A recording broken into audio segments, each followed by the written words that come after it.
Assalamualaikum warahmatullahi wabarakatuh. Hari ini saya akan membahas tentang compliance, global ethos, dan corporate wisdom. Jadi value strategis as an increasingly critical competitive advantage. Nah, sebelum kita masuk ini pembahasannya, terlebih dahulu saya akan memperkenalkan diri. Nama saya Suarti Muhammad Syarif, NIM 202462462111 dari Prodi Sains Manajemen. Nah, di sini ada 6 subbab yang akan kita bahas pada materi kali ini. Yang pertama, strategic approach towards the challenge of corporate future viability. Yang kedua, downside of compliance of the swarm stupidity of group behavior. Yang ketiga, high performance team as a solution to the paradox of modern management. Yang keempat, the ethical truth table. Yang kelima, corporate wisdom, corporate virtues, and global ethos. Yang terakhir adalah value strategic and the competitive advantage of tomorrow.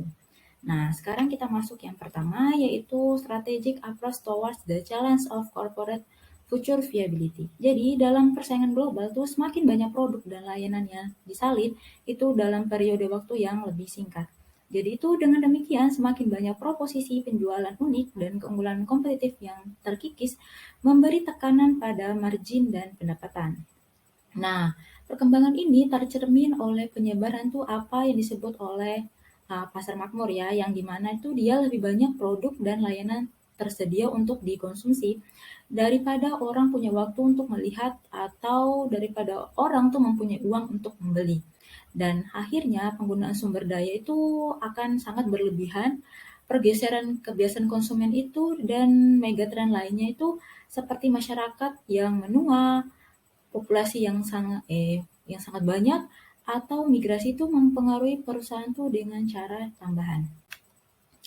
Nah, tuh dalam menghadapi tantangan multidimensi ini tuh perusahaan tuh perlu menemukan jawaban atas 4 perkembangan makro dimensi yang membentuk pasar masing-masing itu menurut Lawner pada tahun 2016.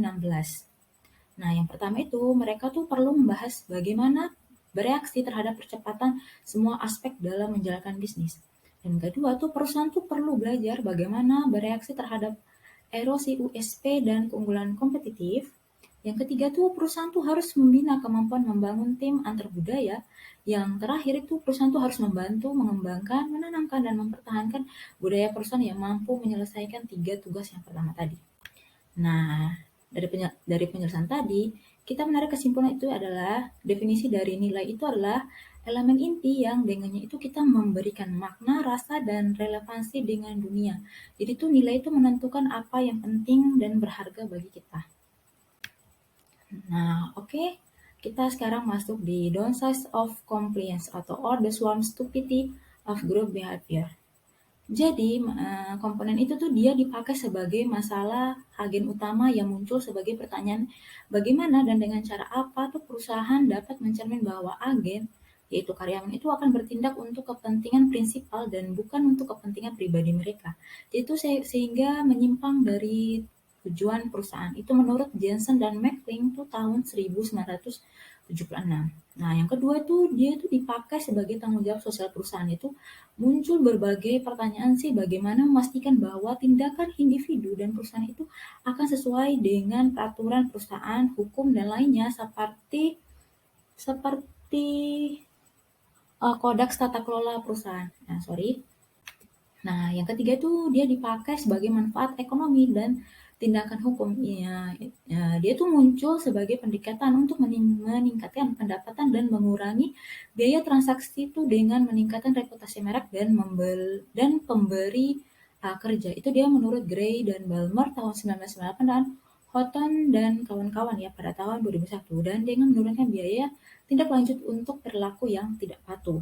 Nah, yang keempat itu bagaimana sih menghubungkan kepentingan hukum, sosial, dan ekologi dari pemangku kepentingan itu di luar perusahaan dengan tujuan ekonomi untuk meningkatkan pendapatan dan nilai perusahaan tuh bagi pemegang saham perusahaan tuh akan menjadi jalan optimal menuju kesuksesan bisnis yang berkelanjutan. Itu menurut Elkington tahun 1997 dan Fix pada tahun 2010. Nah, lanjutannya itu adalah ada lingkaran umpan balik sistematis, yaitu ada 3 ya. Yang pertama, individu itu harus mengubah sistem yang menjadi bagiannya dengan menyuntikkan nilai-nilai individual yang masuk ke dalam individual mereka yang masuk ke dalamnya. Dan yang kedua, nilai-nilai yang diubah dari sistem itu mempengaruhi sikap dan tindakan semua anggota lainnya. Nah, dalam hal ini merupakan dalam siklus penguatan ini. Dan yang terakhir itu proses transformasi itu harus dari awal tuh dia harus dibuat untuk perkuat. Nah, sekarang kita masuk di high performance teams as a solution to the paradox of modern management.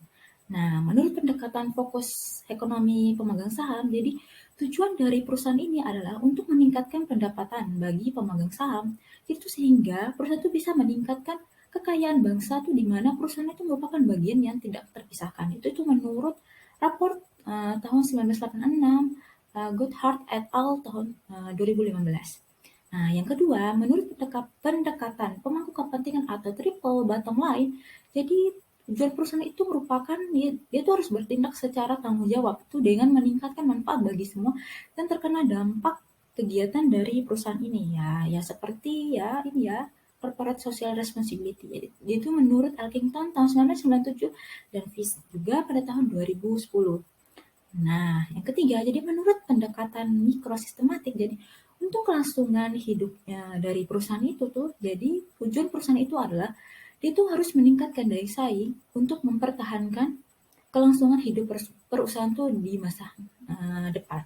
Itu menurut Glauner pada tahun 2016 dan 2017. Nah, jadi semua perusahaan itu tuh menghadapi transformasi multidimensi pasar dan model bisnis. Jadi, transformasi ini tuh dia mendorong oleh transformasi ini tuh didorong oleh model bisnis yang mengganggu di satu sisi dan pasar yang makmur, di mana tuh dia lebih banyak produk dan layanan tersedia untuk dikonsumsi daripada orang yang punya waktu untuk mempertimbangkan atau uang yang untuk membelinya. Yang sebelumnya yang saya sudah dijelaskan pada bagian-bagian awal. Jadi untuk unggul dalam lingkaran seperti ini, jadi perusahaan tuh harus membangun hubungan terbuka antara manusia di dalam maupun dan di luar organisasi mereka. Jadi hubungan jaringan terbuka seperti itu, itu memberikan manfaat bagi semua yang merupakan bagian dari perusahaan-perusahaan, uh, termasuk itu tuh karyawan, pelanggan, dan pemasok, itu tuh sehingga dia tuh dapat berkontribusi pada pada kesehatan kesehatan dan keberlanjutan pasar secara keseluruhan di mana tuh mereka tuh harus bisa beroperasi. Nah, oleh karena itu tuh strategi perusahaan tuh harus berurusan dengan dua pertanyaan kunci yang terkait dengan nilai. Nah, sekarang kita masuk the ethical kita masuk di the ethical truth table ya. Jadi, kemampuan untuk mengelola tim berkinerja tinggi itu dengan cara meminimalkan konflik dan meningkatkan keragaman dalam konteks meningkatnya kompleksitas eksternal, itu hanyalah aspek pertama dari relevansi nilai-nilai etos global tuh bagi perusahaan. Nah, elemen diskusi kedua dan bahkan lebih penting itu adalah kekuatan nilai-nilai untuk mengembangkan model bisnis yang baru yang layak di masa yang akan datang. Jadi itu ini menjadi tuh dia lebih jelas tuh ketika nilai-nilai etos global itu diambil sebagai sarana untuk membangun tabel kebenaran etisnya itu menurut Glauner pada tahun 2016 dan 2017. Jadi dalam adaptasi tabel ini kebenaran logis Wittgenstein itu tabel yang seperti lihat di sebelah saya. Jadi tabel kebenaran dari etis ini tuh tidak hanya dia tuh menentukan apakah budaya perusahaan tuh secara etis sehat, tetapi juga dia tuh meneliti apakah model bisnis itu tujuan substansial dan tujuan menghasilkan manfaat itu sendiri sesuai dengan nilai-nilai etos dunia. Nah, dilihat dari perspektif tabel kebenaran etis, jadi praktek bisnis yang etis itu menyerupai kalimat kebenaran dalam bentuk berikutnya. Perusahaan X itu memiliki budaya perusahaan yang didorong secara etis dan juga memiliki model bisnis yang sehat secara etis. Nah, Baris kedua itu mencakup masing-masing perusahaan yang memelihara budaya perusahaan internal yang sehat secara etis, tetapi juga berperilaku tidak etis juga pada praktik bisnis eksternal mereka. Nah, sekarang kita masuk di corporate wisdom, corporate virtues, and global ethos, value strategy to the competitive advance of tomorrow. Jadi kebijaksanaan itu perusahaan itu tuh dapat diringkas sebagai kemampuan untuk menavigasi perusahaan dengan cara yang tenang dan bagus melalui cuaca dan badai yang berat. Nah, maksudnya cobaan ya. Nah, badai ini tuh terdiri dari tantangan perusahaan yang dibahas di bagian pembukaan, yaitu termasuk kemajuan teknologi yang cepat dan transformasi pasar dan model bisnis yang multidimensi. Jadi, kebijaksanaan perusahaan itu dengan demikian terdiri dari meningkatkan daya saing dengan menjaga perusahaan itu tetap fleksibel dan jelas unik pada saat yang sama. Nah, untuk unggul dalam tugas ini tuh semua pemangku kepentingan harus ditarik ke dalam sistem perusahaan. Jadi dalam pemahaman tentang pengenalan perusahaan ini tuh ada model 5 kekuatan Porter. Nah, adalah titik referensi yang berguna, pemasok, pelanggan, pesaing, pendatang baru, dan produk baru itu yang sebelumnya itu dipandang itu dia sebagai faktor lingkungan yang merugikan. Sekarang tuh faktor tersebut dianggap sebagai faktor internal untuk meningkatkan nilai-nilai tambah. Jadi dalam model ini itu sistem perusahaan itu tidak hanya menghasilkan sesuatu untuk seseorang, tetapi melainkan juga itu dia melakukan dalam kerjasama dengan seseorang. Nah, dalam pergeseran fokus perusahaan itu dari sekedar kepentingan referensial diri itu dalam imbal hasil dan laba itu menuju perspektif yang melihat keluar untuk mendorong manfaat dan nilai-nilai yang tambah. Peran nilai-nilai perusahaan dan budaya perusahaan itu dia juga tuh akan berubah.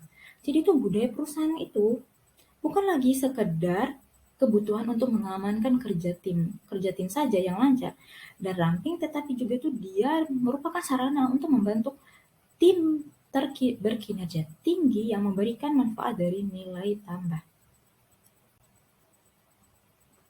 Sorry.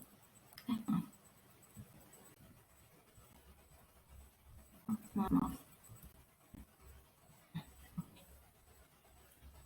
Nah, dalam mengatur fokus ke dalam luar dalam melakukan bisnis ini, itu tuh ada nilai-nilai etos dunia yang berfungsi dalam perusahaan itu sebagai perkalian kecil, yaitu untuk menyiapkan budaya perusahaan yang layak di masa depan. Jadi perkalian kecil dari budaya perusahaan berbasis etos dunia itu harus ditetapkan ke depan agar perusahaan itu dapat mewujudkannya. Jadi itu perkalian besar itu pada dasarnya tuh model bisnis yang menetapkan nilai tambah substansial bagi semua yang terlihat dalam rantai proses pengembangan, pengiriman, dan konsumsi produk dan layanan. Jadi itu untuk membangun model bisnis yang bernilai tambah seperti ini tuh, perusahaan tuh harus memahami tuh bahwa tuh seperti semua sistem sosial lainnya, mereka juga tuh bisa berakar pada ruang nilai yang tumbuh dan dari kekuatan dialektika kepatuhan. Nah, itu suatu bentuk kepatuhan itu yang menciptakan ruang untuk pilihan yang berbeda dan beragam alih meratakan keberagaman dan kreativitas. Jadi oleh karena itu, konfigurasi yang tepat tuh dari nilai-nilai ini budaya perusahaan itu akan mengarah pada pengakuan keunggulan kompetitif di masa yang akan datang. Nah, sekarang kita masuk di yang terakhir, di value strategi and the competitive advantage of tomorrow.